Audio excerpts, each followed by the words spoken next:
Chair recognizes the ranking member.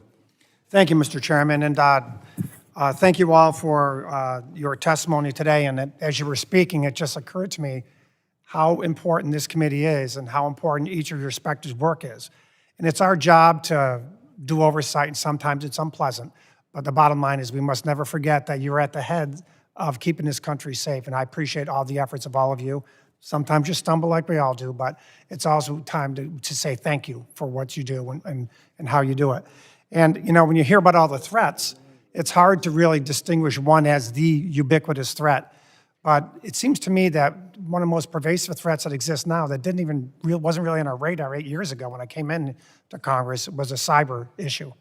And what we've done with respect to cyber with this committee is commendable, especially working with Chairman Thompson, standing up CISA as an agency and making them like I like to call the quarterback on the domestic front, and how well you work with the other agencies like the FBI in that realm is great. But when you have cyber attacks like on a water plant in Florida, which if successful would have killed thousands of people, you realize what a pervasive and probably the most ubiquitous threat we have in the United States is cyber.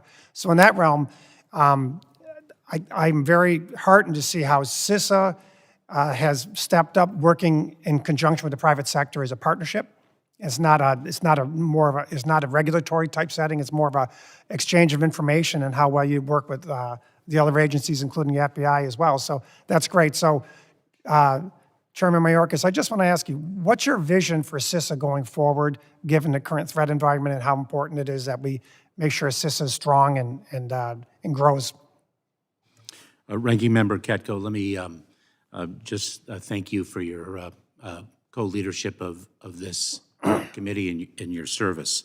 I also want to express my thanks to this entire committee for its support of our cybersecurity mission, not only in the creation of the Cybersecurity and Infrastructure Security Agency, but also in the new legislation, the cyber incident reporting requirements, which I think are going to really strengthen the cyber security of this entire nation. I think, Ranking Member Katko, you set forth a very important blueprint for CISA and Cybersecurity 2025. And what we need to do is to only strengthen the public-private partnership that really defines the cybersecurity ecosystem. The Joint Cyber Defense Collaborative that CISA has launched is really a tremendous success. And it's not just domestic, but our JCDC, as it is known by its acronym, and our international relationships and the partnerships are going to be increasingly vital as a nation, adverse nation states only seek to perpetuate harm through the virtual world. Just a few weeks ago, I was in Singapore for one of the world's preeminent cyber conferences, and I spoke very starkly about the threat that China poses in the cybersecurity arena, and how dangerous and perilous it is for countries to allow China to actually create their cyber infrastructure, and how we need to combat that and create a level playing field. A competition of fairness is, of course, how we define ourselves, but to deal with a country that violates norms and does not act responsibly is something that we have to address. And so the public-private partnership, the international relationships, the sharing of information is so vital, and that is really where we are headed. Thank you, Mr. Chairman, and Directors Ray and Abazid. Every day you wake up probably thinking the same thing I do, and I look at my phone and see if there's an attack that evening or somewhere around the world, and oftentimes, sadly, there has been. So the threat of terrorist groups, ISIS and Al-Qaeda and all the others, is still very real, and I know you spend a lot of time with that.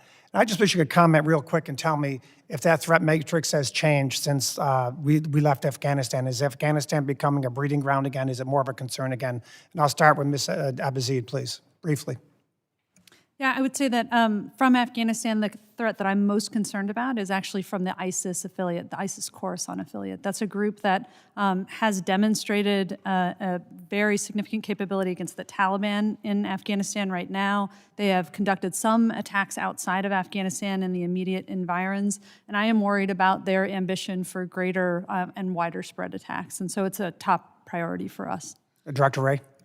I would share Director Abizaid's concern about ISIS-K in the immediate term. I would just add that we are very concerned about al-Qaeda, the prospect of al-Qaeda reconstituting, given the relationship with the Taliban, and that is the flip side of finding Zawahiri right in the middle of Kabul. Exactly. And then I would add to that, we are concerned about the possibility that either al-Qaeda or ISIS-K could inspire attacks here in the U.S. Or against Americans elsewhere. Thank you, Mr. Chairman. Thank you. The gentleman yields back. The chair